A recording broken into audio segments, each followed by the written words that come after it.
ಎಲ್ರಿಗೂ ನಮಸ್ಕಾರ. ಇವತ್ತಿನ ಒಂದು ವಿಡಿಯೋದಲ್ಲಿ ನಾವು ನಿಮಗೆ ಟೈಮಿಂಗ್ನ ಯಾವ ರೀತಿ ಸೆಟ್ ಮಾಡೋದನ್ನು ಕಂಪ್ಲೀಟಾಗಿ ತಿಳಿಸ್ಕೊಡ್ತೀನಿ. ಪೋಲೋ ಅಥವಾ Vento diesel vehicle 1.6 engine 1.6 litre engine ಟೈಮಿಂಗ್ನ ಯಾವ ರೀತಿ ಸೆಟ್ ಮಾಡೋದನ್ನು ಕಂಪ್ಲೀಟಾಗಿ ತಿಳಿಸ್ಕೊಡ್ತೀನಿ. ಅದಕ್ಕಿಂತ ಮುಂಚೆ ನೀವೇನಾದರೂ ನಮ್ಮ ಚಾನಲ್ನ ಫಸ್ಟ್ ಟೈಮ್ ನೋಡ್ತಾರೆ ಪ್ಲೀಸ್ ಸಬ್ಸ್ಕ್ರೈಬ್ ಮಾಡ್ಕೊಂಡು ಸಪೋರ್ಟ್ ಮಾಡಿ.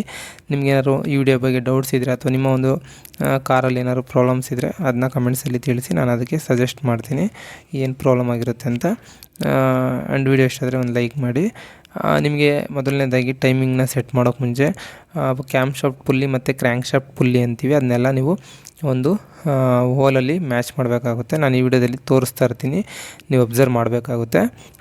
ಟೈಮಿಂಗ್ನ ಅಂದರೆ ಟೈಮಿಂಗ್ ಸೆಟ್ ಮಾಡೋಕ್ಕೆ ಮುಂಚೆ ಪುಲ್ಲಿ ಮತ್ತು ಕ್ರ್ಯಾಂಕ್ ಶಾಫ್ಟ್ ಪುಲ್ಲಿನೂ ಮತ್ತು ಕ್ಯಾಮ್ ಶಾಫ್ಟ್ ಪುಲ್ಲಿನ ಲಾಕ್ ಮಾಡ್ಕೋಬೇಕಾಗುತ್ತೆ. ಇದೆರಡೂ ನೀವು ಲಾಕ್ ಮಾಡಿದಾಗ ನಿಮಗೆ ಹೈ ಪ್ರೆಷರ್ ಪಂಪ್ ಬರುತ್ತೆ, ಅಲ್ಲೂ ಕೂಡ ಒಂದು ಬೋಲ್ಟ್ ಹಾಕಿ ಲಾಕ್ ಮಾಡಬೇಕಾಗುತ್ತೆ. ನೀವು ಲೆಫ್ಟು ರೈಟು ಮತ್ತು ಒಂದು ನೋಡ್ತಾ ಇರ್ಬೋದು, ಒಂದು ಸ್ಮಾಲ್ ಬೋಲ್ಟ್ನ ನಾನು ಲಾಕ್ ಮಾಡಿದ್ದೀನಿ. ಈ ರೀತಿಯಾಗಿ ನೀವು ಲಾಕ್ ಮಾಡಿಕೊಂಡು ಟೈಮಿಂಗ್ ಬೆಲ್ಟ್ನ ಸೆಟ್ ಮಾಡಿಕೊಂಡು ಟೆನ್ಷನರ್ನ ಫಿಟ್ ಮಾಡ್ಕೋಬೇಕಾಗುತ್ತೆ. ಟೆನ್ಷನರ್ನ ಫಿಟ್ ಮಾಡ್ಕೊಳ್ಳುವಾಗ ಟೆನ್ಷನರ್ಗೆ ಒಂದು ಗ್ರೂ ಥರ ಬರುತ್ತೆ. ಆ ಗ್ರೂನಲ್ಲಿ ಆ ಟೆನ್ಷನರು ಹೋಗಿ ಕುತ್ಕೋಬೇಕು. ಆ್ಯಂಡ್ ನೀವು ಟೆನ್ಷನ್ ಕೊಡೋಕ್ಕೆ ಮುಂಚೆ ಇದನ್ನೆಲ್ಲ ಸೆಟ್ ಮಾಡ್ಕೋಬೇಕಾಗುತ್ತೆ. ಟೈಮಿಂಗ್ನೆಲ್ಲ ಇದೆಲ್ಲ ಮಾಡಿಕೊಂಡೆ ನೀವು ಟೈಮಿಂಗ್ನ ಅಡ್ಜಸ್ಟ್ ಮಾಡಬೇಕಾಗುತ್ತೆ. ರಾಂಗಾಗಿ ಅಡ್ಜಸ್ಟ್ ಮಾಡಿದ್ರೆ ನಿಮಗೆ ಗಾಡಿ ಸ್ಟಾರ್ಟ್ ಆಗೋಲ್ಲ. ಆ್ಯಂಡ್ ನಿಮಗೆ ಸ್ಕ್ಯಾನರ್ ಹಾಕಿ ಚೆಕ್ ಮಾಡಿದಾಗ ನಿಮಗೆ ಇದಕ್ಕೂ ಕೂಡ ಒಂದು DTC ಕೋಡ್ ಅಂತ ಬರುತ್ತೆ, ಅದನ್ನು ನಾನು ಡಿಸ್ಕ್ರಿಪ್ಷನಲ್ಲಿ ಮೆನ್ಷನ್ ಮಾಡಿರ್ತೀನಿ. ನಿಮಗೆ ಟೈಮಿಂಗ್ನ ಸೆಟ್ ಮಾಡ್ಕೋಬೇಕಾಗುತ್ತೆ. ಅಂದರೆ ಆ ಫಾಲ್ಟ್ ಕೋಡ್ ಬಂದಾಗ ಅಂದರೆ ಸ್ಕ್ಯಾನರ್ ಹಾಕಿ ಚೆಕ್ ಮಾಡ್ತೀರಲ್ಲ, ಆವಾಗ ಈ ರೀತಿಯಾಗಿ ಒಂದು DTC ಕೋಡ್ ಬಂದರೆ ನೀವು ಟೈಮಿಂಗ್ ರಾಂಗ್ ಇಟ್ಟಿದ್ರೆ ನಿಮಗೆ ಗಾಡಿ ಸ್ಟಾರ್ಟ್ ಆಗೋಲ್ಲ, ಅಥವಾ ಲೇಟ್ ಸ್ಟಾರ್ಟ್ ಆಗುತ್ತೆ ಮತ್ತು ಆಫ್ ಆಗುತ್ತೆ, ಇಲ್ಲ ಸ್ಟಾರ್ಟೇ ಆಗೋಲ್ಲ. ಸಮ್ಟೈಮ್ಸು ಈ ಥರ ಒಂದಷ್ಟು ಪ್ರಾಬ್ಲಮ್ಸ್ ಬರುತ್ತೆ ಟೈಮಿಂಗ್ ರಾಂಗಾಗಿ ಇಟ್ಟರೆ. ಸೊ ಟೈಮಿಂಗ್ನ ಪರ್ಫೆಕ್ಟಾಗಿ ಇಟ್ಕೋಬೇಕಾಗುತ್ತೆ. ಈಗ ನೀವು ಬೆಲ್ಟೆಲ್ಲ ಹಾಕೊಂಡ್ಮೇಲೆ ನೀವು ಇಲ್ಲಿ ರೋಲರ್ ಬರುತ್ತೆ ಒಂದು, ಇದು ಏನಾಗುತ್ತೆ ನಿಮಗೆ ಸ್ವಲ್ಪ ಟೈಟ್ನೆಸ್ ಕೊಡುತ್ತೆ ಬೆಲ್ಟ್ಗೆ. ಇದನ್ನು ನೀವು ಹಾಕೊಳ್ಳೋಕೆ ಮುಂಚೆ ನೋಡ್ಕೋಬೇಕು ಬೆಲ್ಟು ಕರೆಕ್ಟಾಗಿ ಸೆಟ್ ಆಗಿದೆಯಲ್ಲ ಅಂತ, ಇಲ್ಲಾಂದರೆ ನಿಮಗೆ ಬೆಲ್ಟು ಸ್ಲಿಪ್ ಆಗೋ ಚಾನ್ಸಸ್ ಇರುತ್ತೆ. ನೆಕ್ಸ್ಟು ನೀವು ಟೆನ್ಷನ್ ಕೊಡಬೇಕಾಗುತ್ತೆ. ಟೆನ್ಷನ್ ಕೊಡುವಾಗ ನಿಮಗೆ ಟೆನ್ಷನರಲ್ಲಿ ನಿಮಗೆ ಒಂದು ಸಿಕ್ಸ್ ಆ್ಯಲನ್ ಕೀ ಇರುತ್ತಲ್ಲ, ಸೊ ಅದನ್ನು ಹಾಕ್ಕೊಂಡು ಹೋಲ್ಡ್ ಮಾಡಬೇಕಾಗುತ್ತೆ. ಹೋಲ್ಡ್ ಮಾಡಿಕೊಂಡು ನಟ್ನ ಟೈಟ್ ಮಾಡಿದ್ರೆ ನಿಮಗೆ ಟೆನ್ಷನ್ನು ಪರ್ಫೆಕ್ಟಾಗಿ ಕೂತ್ಕೊಳ್ಳುತ್ತೆ. ಓಕೆನಾ? ಸೊ ಟೆನ್ಷನ್ ಕೊಡುವಾಗ ನೋಡ್ಕೊಂಡು ಕೊಡಿ, ಜಾಸ್ತಿ ಓವರಾಗಿ ಕೊಡೋಕೆ ಹೋಗಬೇಡಿ. ಓಕೆನಾ? ನಟ್ಟೂ ಅಷ್ಟೇ ನೀವು ಜಾಸ್ತಿ ಓವರ್ ಟೈಟ್ ಮಾಡೋಕ್ಕೆ ಹೋಗಬೇಡಿ. ಟೆನ್ಷನರು ನಿಮಗೆ ಕರೆಕ್ಟಾಗಿ ಒಳಗಡೆ ನಾನು ಹೇಳಿದ್ನಲ್ಲ ಗ್ರೂನಲ್ಲಿ ಅದೇನಾದ್ರು ಕೂತಿಲ್ಲ ಅಂದ್ರೂ ನಿಮಗೆ ಟೈಮಿಂಗು ಜಂಪ್ ಆಗೋ ಚಾನ್ಸಸ್ ಇರುತ್ತೆ. ಟೈಮಿಂಗು ಜಂಪ್ ಆಗೋದು ಒಂದೊಂದು ಸಲ ನಿಮಗೆ ಫ್ಯೂಯಲ್ಲು ಖಾಲಿಯಾದಾಗ ಗಾಡಿ ಸ್ಟಾರ್ಟ್ ಮಾಡ್ತಾ ಇರ್ತೀರ, ಹೆವಿ ಸ್ಟಾರ್ಟ್ ಮಾಡಿ ಚೆಕ್ ಮಾಡ್ತಾ ಇರ್ತೀರ. ಒಂದೊಂದು ಸಲ ಬ್ಯಾಟ್ರಿ ಡೆಡ್ ಆಗಿರುತ್ತೆ, ಆ ಟೈಮಲ್ಲಿ ಸ್ಟಾರ್ಟ್ ಮಾಡೋಕ್ಕೆ ಹೋಗ್ತೀರಾ. ಸಮ್ಟೈಮು ಫ್ಯೂಯಲ್ ಬಂದಿರಲ್ಲ. ಆ್ಯಂಡ್ ನಿಮಗೆ HP ಪಂಪ್ ಏನಾದರೂ ಜಾಮ್ ಆಗಿರುತ್ತೆ, ಫ್ಯೂಯಲ್ಲು ನಿಮಗೆ ಕ್ವಾಲಿಟಿ ಇಲ್ಲದೆ ಹೋದಾಗ HP ಪಂಪ್ ಅಂದರೆ ಹೈ ಪ್ರೆಷರ್ ಪಂಪ್ ಏನಾದರೂ ನಿಮಗೆ ಹೋಗಿತ್ತು ಅಂದರೆ ಅದು ಒಳಗಡೆ ಸೀಸ್ ಆಗಿಬಿಟ್ಟಿರುತ್ತೆ. ಸೀಸ್ ಆಗಿಬಿಟ್ಟಿದಾಗ ನೀವು ಸ್ಟಾರ್ಟ್ ಮಾಡೋಕ್ಕೆ ಹೋಗ್ತೀರಾ, ಆವಾಗ ಟೈಮಿಂಗ್ ಏನಾಗುತ್ತೆ ಜಂಪ್ ಆಗಿಬಿಡುತ್ತೆ. ಸೊ ನೋಡ್ಕೋಬೇಕಾಗುತ್ತೆ. ಫ್ಯೂಯಲ್ನಲ್ಲಿ ನೀವು ಹುಷಾರಾಗಿ ಫ್ಯೂಯಲ್ನ ಹಾಕಿಸ್ಕೋಬೇಕಾಗುತ್ತೆ ಗಾಡಿಗೆ. ಸೊ ಅದರಿಂದ ಫ್ಯೂಯಲ್ ಕ್ವಾಲಿಟಿ ಏನಾದರೂ ಕಡಿಮೆ ಇತ್ತು ಅಂದರೆ ಹೈ ಪ್ರೆಷರ್ ಪಂಪ್ ಹಾಳಾಗುತ್ತೆ. ಹೈ ಪ್ರೆಷರ್ ಪಂಪ್ ಹಾಳಾದರೆ ನಿಮಗೆ ಟೈಮಿಂಗ್ ಜಂಪ್ ಆಗೋ ಚಾನ್ಸಸ್ ತುಂಬ ಇರುತ್ತೆ. ಸೊ ಅದು ಸೀಸ್ ಆಗದೇ ಇರೋ ಥರ ನೋಡ್ಕೋಬೇಕಾಗುತ್ತೆ. ಆ್ಯಂಡು ಯಾವುದೇ ಒಂದು ಟೈಮಿಂಗ್ ಬೆಲ್ಟ್ ಮೇಲೆ ಡೀಸೆಲ್ ಕೂಡ ಲೀಕೇಜ್ ಆಗಬಾರ್ದು, ಆಯಿತಾ? ಸೊ ಆ ಥರ ನೋಡ್ಕೋಬೇಕಾಗುತ್ತೆ. ಟೆನ್ಷನರ್ನ ನೀವು ಅಡ್ಜಸ್ಟ್ ಮಾಡುವಾಗ ನೋಡ್ಕೋಬೇಕು ಯಾವ ರೀತಿ ಅಡ್ಜಸ್ಟ್ ಮಾಡ್ತೀವಿ ಇಲ್ಲಿ ಅಂತ ಅಬ್ಸರ್ವ್ ಮಾಡಬೇಕಾಗುತ್ತೆ ಪರ್ಫೆಕ್ಟಾಗಿ, ಇಲ್ಲಾಂದರೆ ನಿಮಗೆ ಟೈಮಿಂಗ್ ಸೆಟ್ ಮಾಡೋದು ಗೊತ್ತಾಗಲ್ಲ. ಸುಮ್ಮನೆ ನೀವು ವಿಡಿಯೋ ನೋಡಿದರೆ ನಾವು ಹೇಳೋದನ್ನ ಅರ್ಥ ಮಾಡಿಕೊಂಡ್ರೆ ಸ್ವಲ್ಪ ವಿಡಿಯೋನ ಅಬ್ಸರ್ವ್ ಮಾಡಿ ನೋಡಬೇಕಾಗುತ್ತೆ. ಓಕೆನಾ? ಸೊ ಈ ರೀತಿಯಾಗಿ ಟೈಮಿಂಗ್ನ ಸೆಟ್ ಮಾಡಬೇಕಾಗುತ್ತೆ. ಡೀಸೆಲ್ 1.6 ಇಂಜಿನು ಅಥವಾ 1.5 ಸೇಮ್, ಆಲ್ಮೋಸ್ಟು ಏನು ಚೇಂಜಸ್ ಏನಿಲ್ಲ.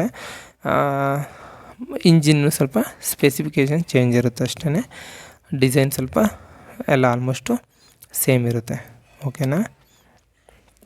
ನೀವು ಈ ರೀತಿಯಾಗಿ ಟೈಮಿಂಗ್ನ ಸೆಟ್ ಮಾಡ್ಕೊಳ್ಳುವಾಗ ಟೆನ್ಷನರ್ನ ಪರ್ಫೆಕ್ಟಾಗಿ ಟೈಟ್ ಮಾಡ್ಕೋಬೇಕಾಗುತ್ತೆ. ಓಕೆನಾ? ಜಾಸ್ತಿ ಟೈಟ್ ಮಾಡೋದು ಜಾಸ್ತಿ ಅಥವಾ ಲೂಸ್ ಬಿಡೋದು ಅದೆಲ್ಲ ಮಾಡಬಾರ್ದು. ಕ್ಯಾಮ್ ಶಾಫ್ಟ್ ಪುಲ್ಲಿ ಮತ್ತು ಕ್ರ್ಯಾಂಕ್ ಶಾಫ್ಟ್ ಪುಲ್ಲಿ ಅಂತೀವಲ್ಲ, ಇದನ್ನೆಲ್ಲ ನೀವು ಟೈಮಿಂಗಲ್ಲಿ ಇಡುವಾಗ ನೋಡ್ಕೋಬೇಕು. ಅಂದರೆ ಲಾಕಿಂಗ್ ಟೂಲಲ್ಲಿ ನಿಮಗೆ ಪರ್ಫೆಕ್ಟ್ ಟೂಲ್ನೇ ಹಾಕಬೇಕಾಗುತ್ತೆ. ಜಾಸ್ತಿ ಟೈಟಾಗಿ ಟೂಲ್ ಏನಾದ್ರು ನಿಮಗೆ ಹೋಗ್ತಾ ಇದೆ ಅಂದರೆ ನಿಮಗೆ ಟೈಮಿಂಗು ರಾಂಗ್ ಆಗೋ ಚಾನ್ಸಸ್ ಇರುತ್ತೆ. ಓಕೆನಾ. ಯಾವಾಗಲೂ ನಾನು ನಿಮಗೆ ಲೆಫ್ಟ್ ಟು ರೈಟಲ್ಲಿ ನಿಮಗೆ ಹೈ ಪ್ರೆಷರ್ ಪಂಪ್ ಹತ್ರ ಒಂದು ಬೋಲ್ಟ್ನ ಲಾಕ್ ಮಾಡಿದ್ದೀನಿ, ಮತ್ತು ಕ್ಯಾಮ್ ಶಾಫ್ಟ್ ಪುಲ್ಲಿ ಹತ್ರನೂ ಒಂದು ಬೋಲ್ಟ್ನ ಲಾಕ್ ಮಾಡಿದ್ದೀನಿ. ನೋಡ್ತಾ ಇರ್ಬೋದು, ನಿಮಗೆ ತೋರಿಸ್ತೀನಿ. ಈ ಒಂದು ಬೋಲ್ಟ್ ಏನಿದೆಯಲ್ಲ, ಈ ಒಂದು ಬೋಲ್ಟು ಮತ್ತು ಕೆಳಗಡೆ ಒಂದು ಲಾಕಿಂಗ್ ಟೂಲ್ ಕಾಣುತ್ತೆ, ನಿಮಗೆ ಆ ಟೂಲ್ನ ಪರ್ಫೆಕ್ಟಾಗಿ ಲಾಕ್ ಮಾಡಬೇಕಾಗುತ್ತೆ. ಸೊ ಟೈಮಿಂಗ್ ಬೆಲ್ಟ್ನ ನೀವು ಲಾಕ್ ಮಾಡುವಾಗ ಹೈ ಪ್ರೆಷರ್ ಪಂಪ್ನ ಲೈಟಾಗಿ ಲೂಸ್ ಮಾಡಿಕೊಂಡ್ರೆ ಟೈಮಿಂಗ್ ಬೆಲ್ಟು ಸ್ವಲ್ಪ ಈಸಿಯಾಗಿ ಹೋಗುತ್ತೆ, ಇಲ್ಲಾಂದರೆ ಹೆವಿ ಟೈಟಾಗಿ ಹೋಗುತ್ತೆ. ಸೊ ನೋಡ್ಕೊಳ್ಳಿ, ಟೈಮಿಂಗ್ ಬೆಲ್ಟ್ನ ಯಾವಾಗ ನೀವು ಗೇರಲ್ಲಿ ಅಂದರೆ ಟೀತ್ ಇರುತ್ತಲ್ಲ, ಟೀತಲ್ಲಿ ಕೂರಿಸುವಾಗ ಸ್ವಲ್ಪ ಈಸಿಯಾಗಿ ಹೋಗ್ಬೇಕಂದ್ರೆ ಸ್ವಲ್ಪ ಹೈ ಪ್ರೆಷರ್ ಪಂಪ್ನ ಲೂಸ್ ಮಾಡ್ಕೊಳ್ಳಿ. ಮತ್ತು ಅದನ್ನ ನೀವು ಏನು ಲೂಸ್ ಮಾಡ್ಕೊಳ್ತೀರ ಅದೇ ಪೊಸಿಷನಲ್ಲೇ ಟೈಟ್ ಮಾಡಬೇಕಾಗುತ್ತೆ. ಅದು ಕೂಡ ಲೈಟಾಗಿ ಸ್ಲಿಪ್ ಆಯಿತು ಅಂದರೆ ನಿಮಗೆ ಟೈಮಿಂಗು ರಾಂಗ್ ಆಗೋ ಚಾನ್ಸಸ್ ತುಂಬ ಇರುತ್ತೆ. ಸೊ ಅಬ್ಸರ್ವ್ ಮಾಡಿ ನೋಡ್ಕೊಳ್ಳಿ. ಓಕೆನಾ. ನಾನು ವೀಡಿಯೋದಲ್ಲಿ ಆ್ಯಕ್ಚುಲಾಗಿ ಕಂಪ್ಲೀಟಾಗಿ ನಿಮಗೆ ತೋರಿಸಿದ್ದೀನಿ ಯಾವ ರೀತಿ ನಾನು ಸೆಟ್ ಮಾಡಿರೋದು. ನೋಡ್ತಾ ಇರ್ಬೋದು, ಬೋಲ್ಟು ಕೂಡ ಎಷ್ಟು ಸ್ಮೂತಾಗಿ ತಿರುಗ್ತಾ ಇದೆ ಅಂತ ನೋಡ್ತಾ ಇದ್ದೀರಲ್ಲ. ಸೊ ಈ ಬೋಲ್ಟ್ ಬಂದು ಹೈ ಪ್ರೆಷರ್ ಪಂಪಲ್ಲಿ ಲಾಕ್ ಆಗಿರುತ್ತೆ, ಒಳಗಡೆ ಒಂದು ಹೋಲ್ ಇರುತ್ತೆ. ಇದು ಕ್ಯಾಮ್ ಶಾಫ್ಟ್ ಪುಲ್ಲಿ. ಸೊ ಇದರಲ್ಲೂ ಕೂಡ ಬೋಲ್ಟು ಸ್ಮೂತಾಗಿ ಹೋಗೋದು ಬರಬೇಕು, ಅಂದರೆ ಹೋಗೋದು ಬರೋದು ಮಾಡಬೇಕು. ಆ್ಯಂಡ್ ಜಾಸ್ತಿ ಓವರ್ ಟೈಟಾಗಿ ಬರಬಾರ್ದು ಅಥವಾ ಓವರ್ ಟೈಟಾಗಿ ಇರಬಾರ್ದು. ನೀವು ಇಲ್ಲಿ 10 ಸ್ಟಾರ್ ನೋಡ್ತಾ ಇರ್ಬೋದು, 10 ಸ್ಟಾರ್ ಕೆಳಗಡೆ ನಿಮಗೆ ಒಂದು ಗ್ರೂ ಕಾಣುತ್ತೆ, ಅಲ್ಲಿ ನಿಮಗೆ ಲಾಕ್ ಆಗಬೇಕು 10 ಸ್ಟಾರು. ಯಾವಾಗ ಫಸ್ಟು ನೀವು ಹಾಕ್ತಿರಲ್ಲ ಆವಾಗ, ಇಲ್ಲಾಂದರೆ ನಿಮಗೆ ಟೈಮಿಂಗು ಜಂಪ್ ಆಗಿಬಿಡುತ್ತೆ ಅಥವಾ ಏನಾದರೂ ನಿಮಗೆ ಡ್ಯಾಮೇಜ್ ಆಗೋ ಚಾನ್ಸಸ್ ಇರುತ್ತೆ. ಟೈಮಿಂಗ್ ಏನಾದರೂ ರಾಂಗ್ ಆಯಿತು ಅಂದರೆ ಕ್ಯಾಮ್ ಶಾಫ್ಟ್ನ ಹಾಳು ಮಾಡೋ ಚಾನ್ಸಸ್ ತುಂಬ ಇರುತ್ತೆ. ಕ್ಯಾಮ್ ಶಾಫ್ಟ್ ಪುಲ್ಲಿನೂ ಕೂಡ ಕಟ್ ಆಗಿಬಿಡುತ್ತೆ. ಸೊ ಟೈಮಿಂಗ್ ಎಲ್ಲ ಸೆಟ್ ಮಾಡಿದ್ಮೇಲೆ ನೀವೇನು ಮಾಡಬೇಕು, ಬೋಲ್ಟ್ ಲಾಕ್ ಮಾಡಿರ್ತೀವಲ್ಲ, ಲಾಕಿಂಗ್ ಪಿನ್ ಅಂತೀವಿ ಅದನ್ನ ಆ್ಯಕ್ಚುಲಾಗಿ ಸ್ಪೆಷಲ್ ಟೂಲ್ ಸಿಗುತ್ತೆ, ಸ್ಪೆಷಲ್ ಟೂಲು. ನಿಮ್ಗೆ ಅದಿಲ್ಲ ಅಂದರೆ ಆ ಒಂದು ಸ್ಮಾಲು 6mm ಬೋಲ್ಟು ಅಥವಾ 6mm ರಾಡ್ ಥರ ಏನಾದ್ರು ಇತ್ತು ಅಂದರೆ ಅದನ್ನೇ ಹಾಕೋಬೋದು. ಸೊ ಟೈಮಿಂಗ್ ಎಲ್ಲ ಪರ್ಫೆಕ್ಟಾಗಿ ಸೆಟ್ ಆದಮೇಲೆ ಕ್ರ್ಯಾಂಕ್ ಶಾಫ್ಟ್ ಪುಲ್ಲಿನ ನೀವು ರೊಟೇಟ್ ಮಾಡಿ ರೊಟೇಟ್ ಮಾಡಿ ಚೆಕ್ ಮಾಡ್ಕೋಬೇಕಾಗುತ್ತೆ. ಒಂದೆರಡು ಸಲ ರೊಟೇಟ್ ಮಾಡಿದಾಗ ನಿಮಗೆ ಸೇಮ್ ಪೊಸಿಷನ್ಗೆ ಹೋಲ್ ಬಂದು ಮ್ಯಾಚ್ ಆಗಬೇಕು. ಸೊ ಕ್ಯಾಮ್ ಶಾಫ್ಟ್ ಪುಲ್ಲಿದು ಮತ್ತು ಹೈ ಪ್ರೆಷರ್ ಪಂಪ್ ಪುಲ್ಲಿ ಇದೆಯಲ್ಲ, ಅಲ್ಲಿ ನಿಮಗೆ ಒಂದು ಈಗ ನಾನು ಲಾಕಿಂಗ್ ಪಿನ್ ಅಂತ ಹೇಳಿದ್ನಲ್ಲ, ಅದು ಲಾಕ್ ಆಗಬೇಕು. ಆ್ಯಂಡ್ ಕ್ರ್ಯಾಂಕ್ ಶಾಫ್ಟ್ ಪುಲ್ಲಿಗೆ ಒಂದು ಟೂಲ್ ಬರುತ್ತೆ, ಲಾಕಿಂಗ್ ಟೂಲು, ಅದು ಕೂಡ ನೀವು ಪರ್ಫೆಕ್ಟಾಗಿ ಲಾಕ್ ಆಗಬೇಕು. ಸೊ 2 ಲಾಕಿಂಗ್ ಪಿನ್ನು, ಕೆಳಗಡೆ ಒಂದು ಲಾಕಿಂಗ್ ಟೂಲ್ ಬರುತ್ತಲ್ಲ, ಅದು ಪರ್ಫೆಕ್ಟಾಗಿ ಮ್ಯಾಚ್ ಆಗಬೇಕು. ಅಂದರೆ ನೀವು 2 ರೊಟೇಷನ್ನು 2 ಸಲ ಅಲ್ಲ, ನೀವು ಎಷ್ಟು ಸಲ ಚೆಕ್ ಮಾಡಿದ್ರು ಅದು ಸೇಮ್ ಪೊಸಿಷನ್ಗೆ ಬಂದಾಗ ಲಾಕಿಂಗ್ ಪಿನ್ನು ಈಸಿಯಾಗಿ ಹೋಗಬೇಕು, ಈಸಿಯಾಗಿ ಬರಬೇಕು. ತೋರಿಸ್ತೀನಿ, ನೋಡ್ತಾ ಇರ್ಬೋದು. ಇಲ್ಲಿ ನಿಮಗೆ ಹೋಲ್ ಕಾಣ್ತಾ ಇದೆ ಕೆಳಗಡೆ, ಅಲ್ಲಿ ನಿಮಗೆ ಯಾವುದು ನಾನು ಲಾಕಿಂಗ್ ಪಿನ್ ಅಂದಮೇಲೆ ಅದನ್ನು ಹಾಕಿದ್ರೆ ಸ್ಮೂತಾಗಿ ಹೋಗಬೇಕು, ಸ್ಮೂತಾಗಿ ಬರಬೇಕು. ಅಂದರೆ ಹಾರ್ಡಾಗಿ ಹೋಗೋದು ಅಥವಾ ಟೈಟಾಗಿ, ಮತ್ತು ಟೈಟಾಗಿ ಹೋದಾಗ ಜಾಮ್ ಆಗೋದು, ಈಚೆ ಬರದೇ ಇರೋ ಥರ ಆಗೋದು. ಸೊ ಅಂದರೆ ನೀವು ಟೈಮಿಂಗ್ನ ಕರೆಕ್ಟಾಗಿ ಇಟ್ಟಿಲ್ಲ, ಅಂದರೆ ಪರ್ಫೆಕ್ಟಾಗಿ ಟೈಮಿಂಗ್ ಇಡಬೇಕು. ಓಕೆನಾ. ಸೊ ಟೈಮಿಂಗ್ ನೋಡಿ, ನಾನು ಬೋಲ್ಟ್ ಹಾಕಿ ಎಷ್ಟು ಸ್ಮೂತಾಗಿ ತಿರುಗ್ತಾ ಇದೆ. ಸೊ ಈ ರೀತಿಯಾಗಿ ಟೈಮ್ನ ಸೆಟ್ ಮಾಡ್ಕೋಬೇಕಾಗುತ್ತೆ. ಓಕೆನಾ. ನೋಡ್ತಾ ಇರ್ಬೋದು, ಕೆಳಗಡೆ ಲಾಕಿಂಗ್ ಟೂಲ್ನು ನಾನು ನಿಮಗೆ ಹಾಕಿ ತೋರಿಸ್ತಾ ಇದ್ದೀನಿ. ಸೊ ಈ ರೀತಿಯಾಗಿ ಟೈಮ್ನ ಸೆಟ್ ಮಾಡ್ಕೋಬೇಕಾಗುತ್ತೆ 1.6 ಪೋಲೋ ಅಥವಾ ವೆಂಟೋ ಇಂಜಿನಲ್ಲಿ. ಸೊ ವಿಡಿಯೋ ಇಷ್ಟ ಆಯಿತು ಅಂತ ತಿಳ್ಕೊತೀನಿ. ವಿಡಿಯೋ ಇಷ್ಟ ಆದರೆ ಲೈಕ್ ಮಾಡಿ, ಸಬ್ಸ್ಕ್ರೈಬ್ ಮಾಡಿ, ಚಾನಲ್ನ ಸಪೋರ್ಟ್ ಮಾಡಿ.